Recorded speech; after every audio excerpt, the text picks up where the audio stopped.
when we think about sustainable growth and the sustainable growth framework and the pyramid, right, there is the growth hypothesis that you need to have, which is where do we believe growth is going to come from in a sustainable way, right? Then there's the process component on top of it so that your marketing team has a process to ideate, to test ideas, to learn from them effectively against your core growth hypothesis.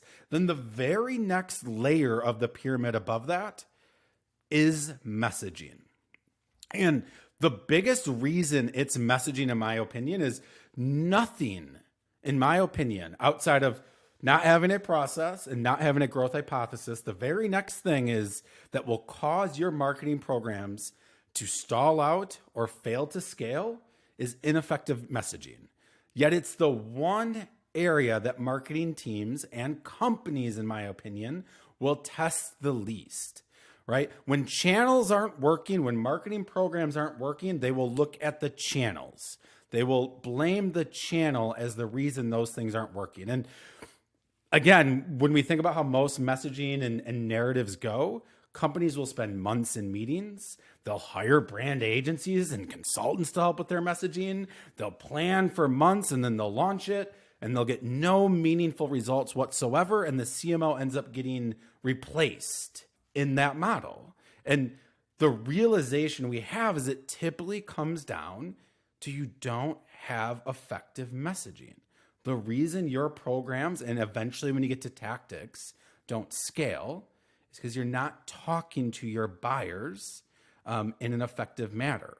And that's why when we think about the sustainable growth framework, strategic messaging is literally the next pillar above process. Because the first thing that we do with clients before we start trying to scale channels and LinkedIn ads and content is we run experiments to validate and ensure that we have market message fit. And market message fit for us is in 3 buckets. It's number 1, do we have a provable competitive advantage? Is there an advantage we have that makes us unique that nobody else can solve? And are we communicating that effectively to our market? That should be, in my opinion, right on the homepage of your website. Yet, that's not what companies do, and companies will not test and validate that message. So when you think about what we're trying to do now is we're validating our provable competitive advantage. We'll start running experiments around that to ensure that we can actually start capturing demand, right? There's in-market buyers for looking for a solution. Categories are crowded.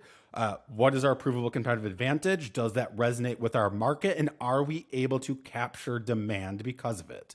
The other part of the strategic messaging and product positioning is actually your benefit statements and pain points.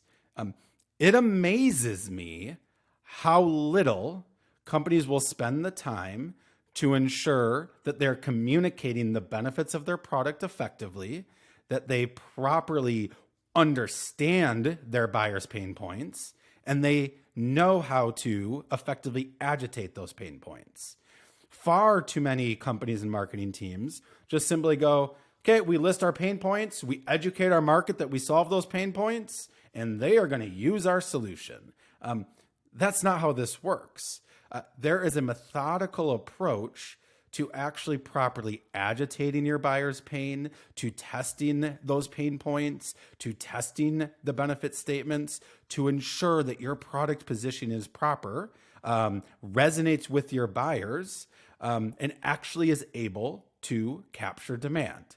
And again, all of this, in my opinion, is table stakes still, but it's a critical component of your sustainable marketing program. The other key component now, when we get the product positioning dialed in, is we start work on what we call a brand narrative. The brand narrative is the key to driving and attracting long-term sustainable growth within your marketing program. And it's the number one reason that companies get into linear growth, or one of the number one reasons, which is at some point, you can only get so much in-market demand. You have to start moving up the funnel. So a lot of companies underestimate how much you have to spend to actually do that. And what do companies do? Again, they spin their wheels educating on pain points.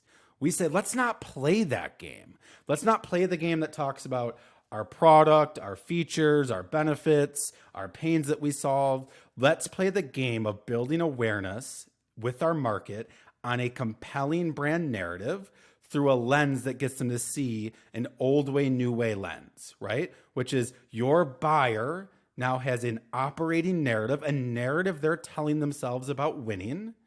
We need to shift that narrative into the narrative we want that buyer to believe so that they see and recognize pain that either wasn't that important to them or they didn't have that pain at all. And now they start to have that pain. That's the key to moving up the funnel with your marketing to attract growth. And if we want to say create demand even, you have to have a compelling brand narrative to do it. So when we think about our framework and our process then is we run messaging experiments around those three buckets: provable competitive advantage, benefit and pain point statements, and brand narratives to validate, commit, and scale that message to our market, which ultimately then leads to sustainable marketing programs.